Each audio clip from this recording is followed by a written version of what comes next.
I have a question for you. What's the one mistake that most portrait photographers don't realize they're making? And how could fixing it instantly elevate your shots? So that's what I'm going to be talking about in this podcast. And going to go through a few things, some areas where in my experience, a lot of photographers make mistakes, and these may well include something you're doing. Before I do that, because I always forget, it's just a reminder to ask you to subscribe, because most, like 90% plus of the people who listen to the podcast aren't subscribed on YouTube. So please do that. And also drop me an email or a comment or something if you have a question you would like me to cover in one of these podcasts, because the whole purpose of this is to help you with your photography. But if I don't know what your problems are, it's a lot harder for me because I have to guess. So going back to portrait photography, which is what this particular podcast is about. Now, for me, this is one of the most, I think, personal as well as important areas of photography, because we all have people in our lives who matter a lot to us. And the sad fact is that people come and go for various reasons. But the people who are in our lives today may not necessarily be in our lives in 5 years' time or 10 years' time. And also, if you have a strong focus on family in particular, and I'm really talking to the people who love doing their family trees and that kind of thing, finding a photograph of somebody who you've never met because you're separated by time can be make quite a big difference. So I remember finding a photograph of my grandmother's father, and he died long before I turned up. So it was really nice to see a picture of him, and there was some sense of the man. And this is one of the important things about portrait photography. If you're doing it right, when somebody looks at the photograph of that person, they get some sense of who they are or who they were, depending on when you're looking at them. So how do you go about that? Now, I'm going to talk through a few things that I think will help. I'm also going to mention an ebook that is now available that I have on the website. It's looking at portrait photography.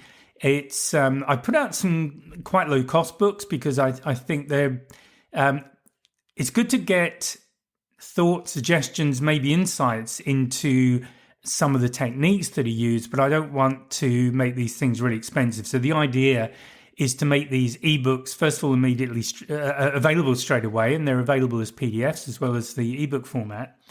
And also they're very low cost. So you can just jump on the website, buy one, and get cracking. So the very first thing to do, and this goes back to when I was training as a professional portrait photographer, the most important lesson for me was just spending time with the subject. So the way I would do my photography, it would involve turning up at somebody's home and taking photographs of them, their family, whatever they wanted. But the most important lesson that I learned from that was that when I turned up, I would leave all of my gear in the car and just go in and sit down with the people I was going to be photographing and have a cup of coffee with them and just chat about them, the kind of portraits they wanted. I'd also have a look around their home, just to not I wasn't creeping around rooms or anything, but just have a look around their home to look at the kind of decor they had, because I'd be offering a full framed service as part of what I offered. But the key thing about that, and the reason for doing that, is that you want people to see you as a person and not a photographer. And the reason for that is very simply that many people are quite intimidated by having a portrait taken. A lot of people, and I include myself in this, by the way. This is one of the reasons I got into photography, because I hated having my photo taken. So it was much easier and it was very convenient to be on the other side of the camera.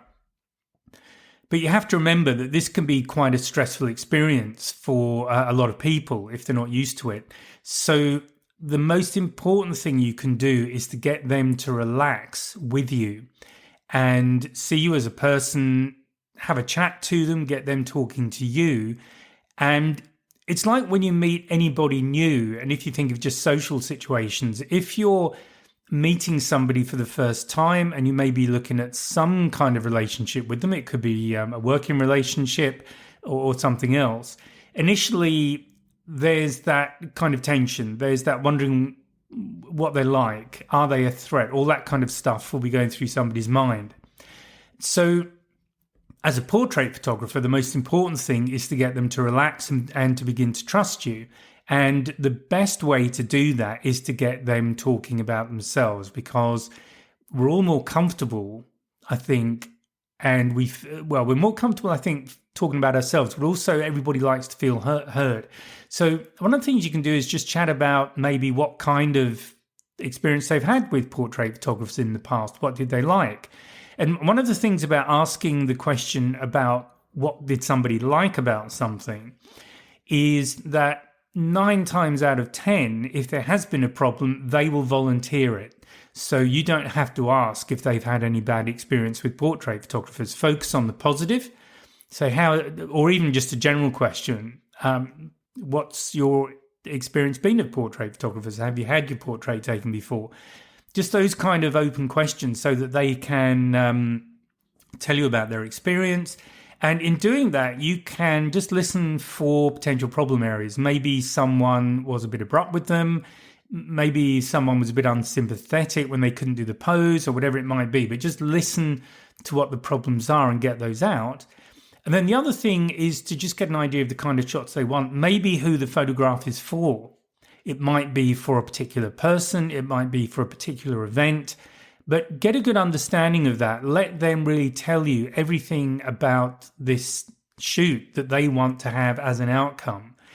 And I'm a big one for writing things down. Quite often, actually, I don't need to write it down. But again, thinking about it from their perspective, if you're sitting having a conversation with somebody about a photo shoot and there are certain shots that are really important to them, if you write them down, what difference does it make to that person? So put yourself in the situation of a restaurant. If you're at a restaurant and you order a meal, how do you feel about the serving staff who write everything down and go off to the kitchen versus the people who don't write anything down and go off to the kitchen? Which one do you have the greater confidence in? So this might sound like silly stuff, and it may not sound like it has much to do with photography, frankly, but it does because very simply, if someone is not trusting you, if they're a little bit tense with you, that will show in the photographs. That they'll have, you know what it's like when we're tense. We get, portraits, we're looking at faces. So you get that look in your face, muscles a little bit tense, all of that. And you can just see when you look at the final photograph that these people are not relaxed, they're not happy, they don't trust you, all of that kind of thing. And you really don't want that in a shoot, particularly if it's one you're charging for.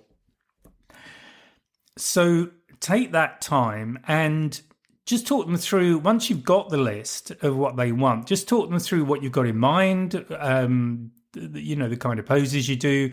And at that point, you probably want to get the gear out. Now, I was doing family photos, and what I used to find worked really well was if there were children about, and, obviously mum and dad need to be okay with it, or mum or dad, whoever's there.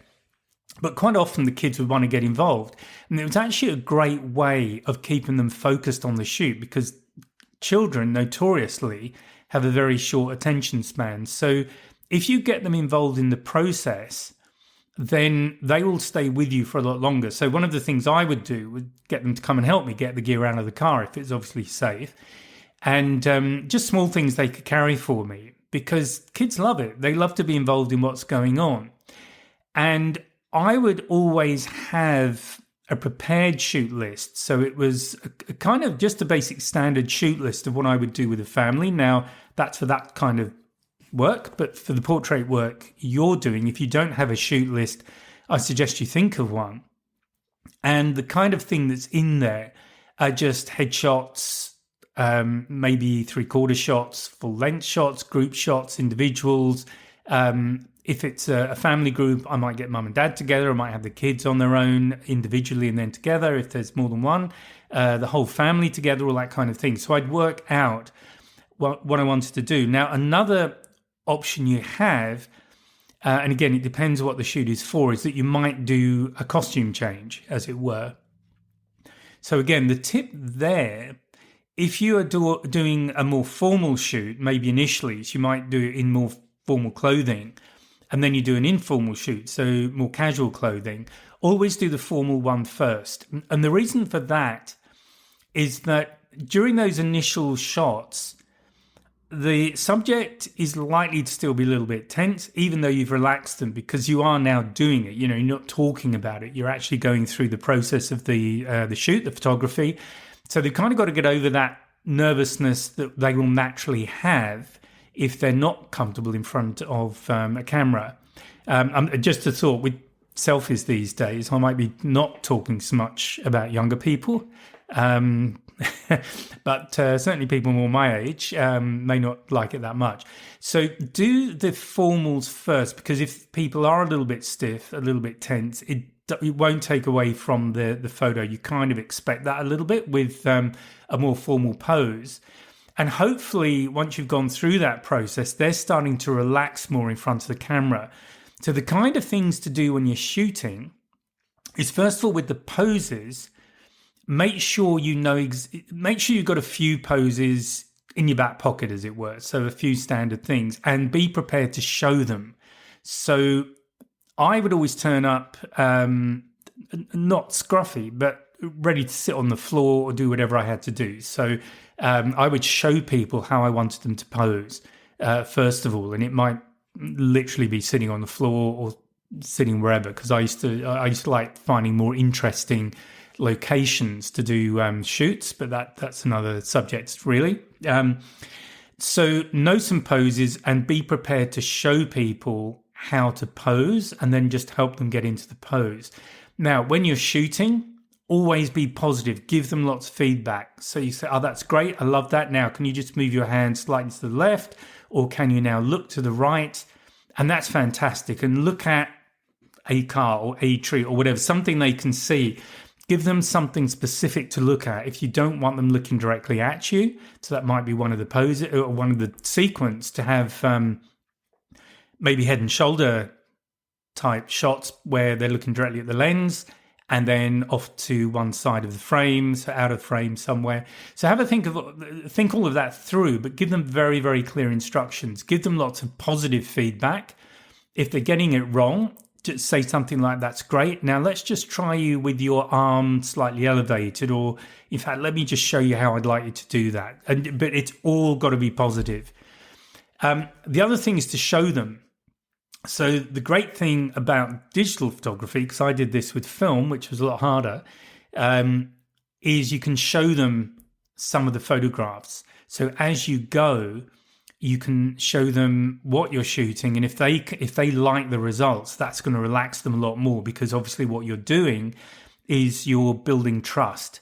They can see the results now, and they know at that point that you know what you're doing, and that all of the process up to that point is resulting in the kind of images that they want. Now, it also gives you an opportunity, if they're not what they want, there's an opportunity to just change what you're doing, to shoot slightly differently, to correct whatever the errors are. So it's important to get that feedback, and what you're doing throughout the shoot is positive reinforcement, so that they get more relaxed.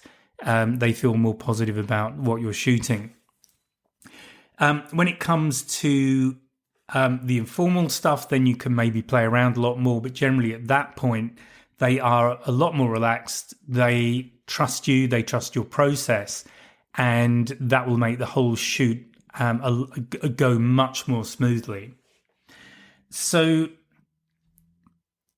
these are really the key things up to this point. And you may notice that I haven't said a single word about the actual equipment you're using.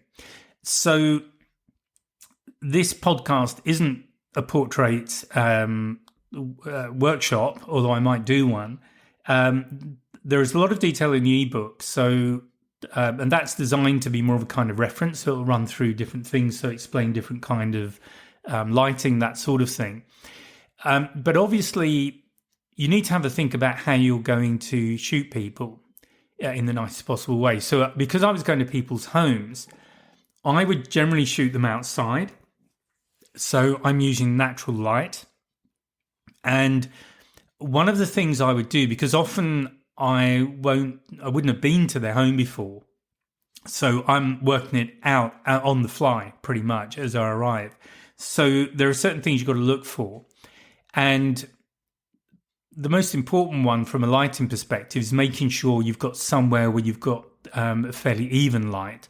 So if it's very sunny where you are, or if you're choosing to shoot on a very sunny day, you really want to find somewhere that's shaded, because what will tend to happen, and this is true even if people are looking away from, let's say, the sun, I'm assuming that's the source of light we're working with, people will tend to squint a little bit if it's very bright.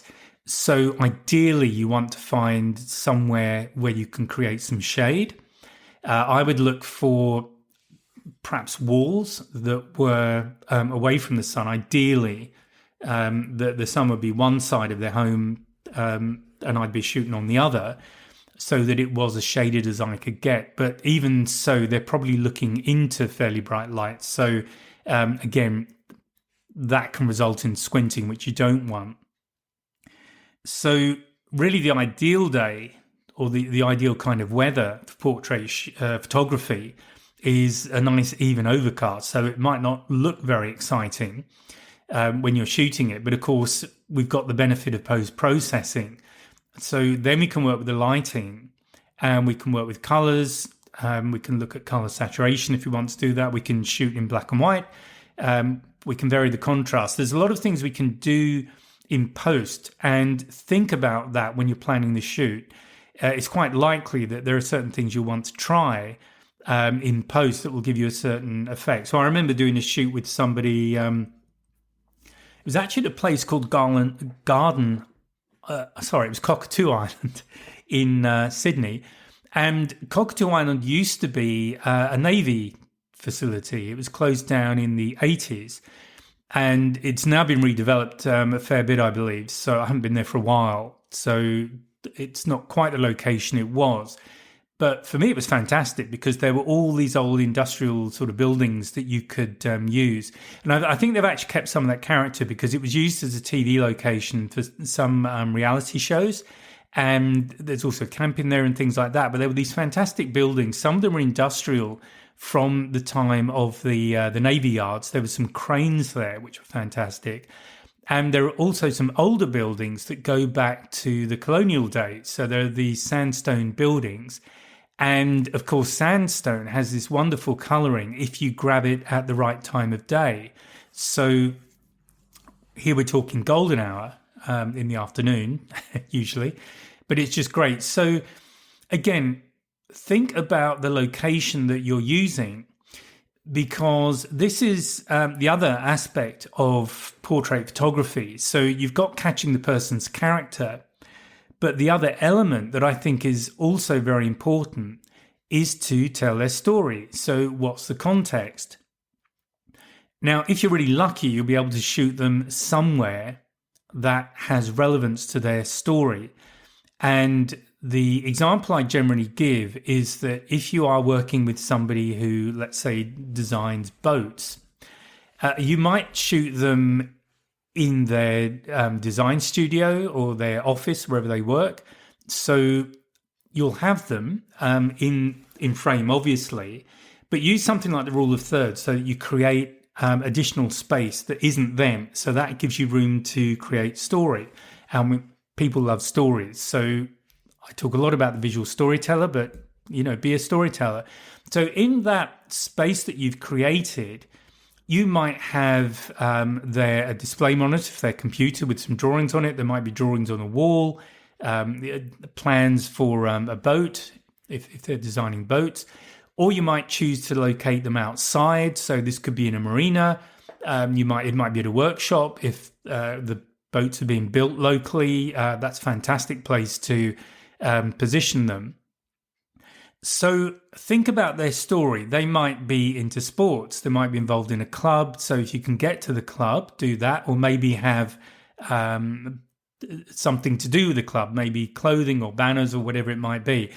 But have a think about location, and I'll call them props for the sake of calling them anything else, but anything else that you can include in the shot which supports them, tells their story. And this also is an important part of portraiture, in my opinion. It's getting the essence of the person. So you really want them relaxed.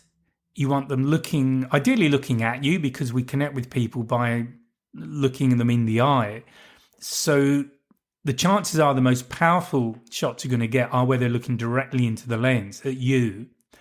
And it's going to take, with some people, they're really good at doing it. They'll just dive in and do it. With other people, you've got to work on them. So that's why you would go through the process that I've already described. But when you do that, you have the opportunity to get these great photographs where they're looking directly at you. If you've got something around them that gives context, that is great.